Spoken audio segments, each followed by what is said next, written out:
This is going to be a nasty, nasty day, 2 days. Up on the news at noon, the worst storm to hit Florida in a century is brewing. We have the latest updates on Hurricane Ian, how it's impacting people from Florida all the way here to the DMV.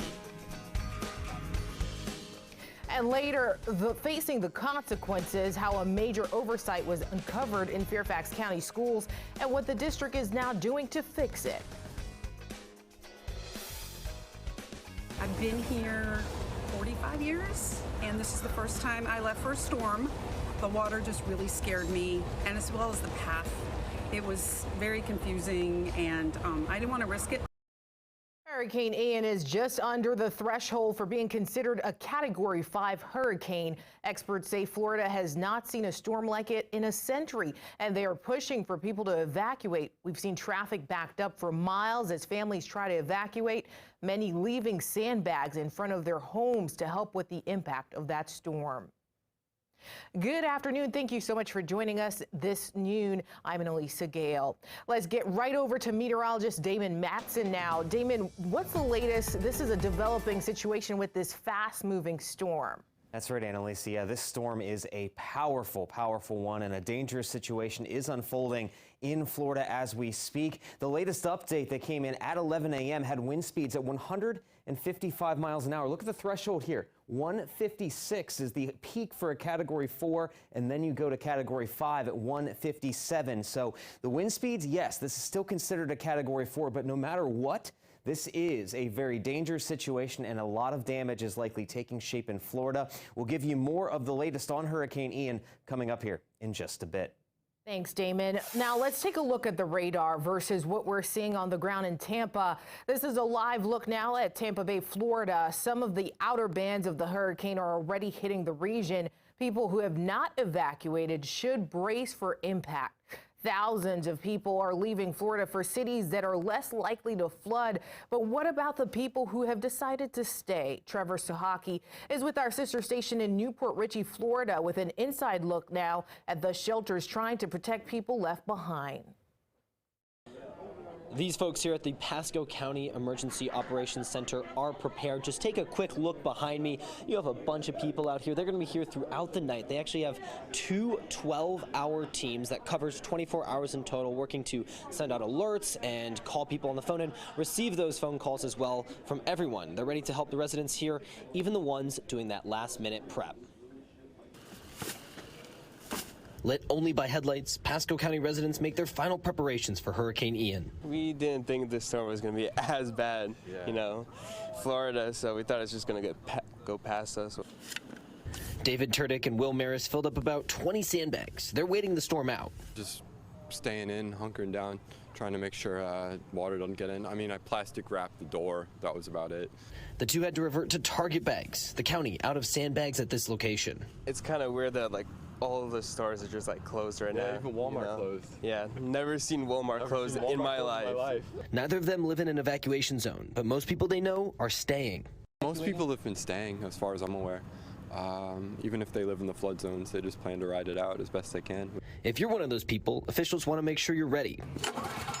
Besides ensuring your generator is outside, not in a garage, and properly working, officials want to make sure it doesn't harm anyone. One of the major things is making sure that they are properly affixed to the house or the appliances that you're using. We don't want to backfeed any electricity into the power grid. That's very dangerous for the utility workers. If you've got a generator, now is the time to make sure it's ready. Any more preparations tomorrow may be too late. You're not going to have time, so this is your last chance. This storm is coming. Gwynn also warned people that if you plan on cleaning up debris after the storm passes, don't wear flip-flops. Make sure to wear some protective gear, protective clothing, because you don't know what kind of dangerous or sharp items could be lying around after Hurricane Ian passes. Reporting in Newport Richey on Hurricane Ian, I'm Trevor Sahaki. President Biden and Florida Republican Governor Ron DeSantis are also bracing for Ian's impact. Washington correspondent Rashad Hudson joins us now with the message for Floridians.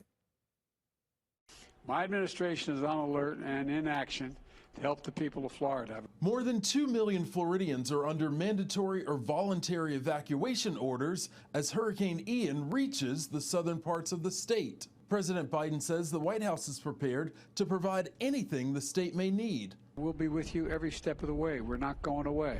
Hurricane Ian slammed into Cuba as a Category 3. One of the biggest concerns is that it could dump record amounts of rain on Florida. And President Biden says FEMA has deployed 700 people to the Sunshine State. We understand that this is going to have some significant impacts, and we want to make sure that we have the right resources in place ahead of time to be able to respond immediately when it's safe to do so.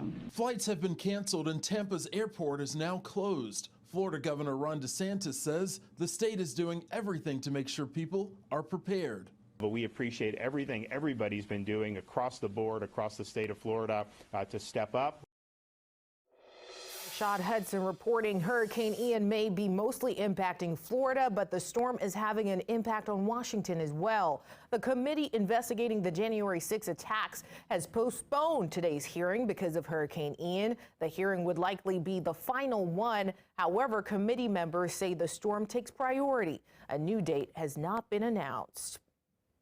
New this afternoon, police in Franconia, Virginia, have arrested a man who they say murdered his father. Sami Hassanin is now facing second-degree murder charges after his 82-year-old father was found unconscious at the bottom of a set of stairs in his home on Justice Place. Rescue personnel say Talat Hassanin was dead when they arrived and had significant trauma to his upper body. We'll have more details tonight at 5. Well, in D.C., school officials will add more locations to prevent overcrowding in elementary schools. However, some parents worry it will split their neighborhood in two. If DCPS moves forward with its current plans, some students at Stoddard Elementary School in Glover Park could be rezoned to Foxhall Elementary School. Parents say Foxhall, which is more than a mile from Stoddard, is not an easy commute for kids to safely walk or bike to school. As the crow flies, it doesn't seem that far, but we've really got two major parks that families would have to traverse through that are not designed for walking through. And then we've got busy corridors, but that are not well serviced by public transportation at this point.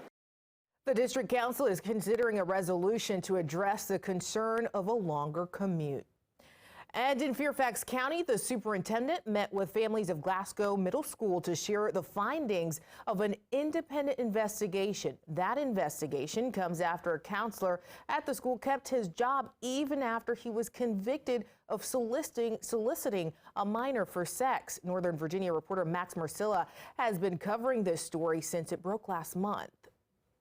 In front of cameras and families at a Tuesday night meeting, Superintendent Michelle Reed said the full report on how Darren Thornton, a counselor with a troubling arrest record, kept working will remain private because of attorney-client privilege. But she says it's straightforward. There were 5 areas of findings and recommendations. It's my commitment to make sure all of these recommendations are actualized. One of them involves hiring practices, which the report said found FCPS had some systemic gaps, including reference checks, verification of appropriate licensure, and information sharing between jurisdictions. Another problem found within FCPS was it allowed suspension without pay for employees following felony convictions. Reed says that will change. We're going to promptly initiate dismissal and license revocation petitions for all employees convicted of barrier crimes, and we will not accept resignations from employees who are convicted of such crimes. Reed says more frequent background checks, documenting employee leaves, and requiring licenses to be more regularly verified will address the other systemic gaps within the division. The situation has broken trust, right, with our community, so we're going to work very hard to regain and rebuild that trust. Kathleen Brown says Reed is on the right track and praised FCPS as a whole, but tonight left with some concerns.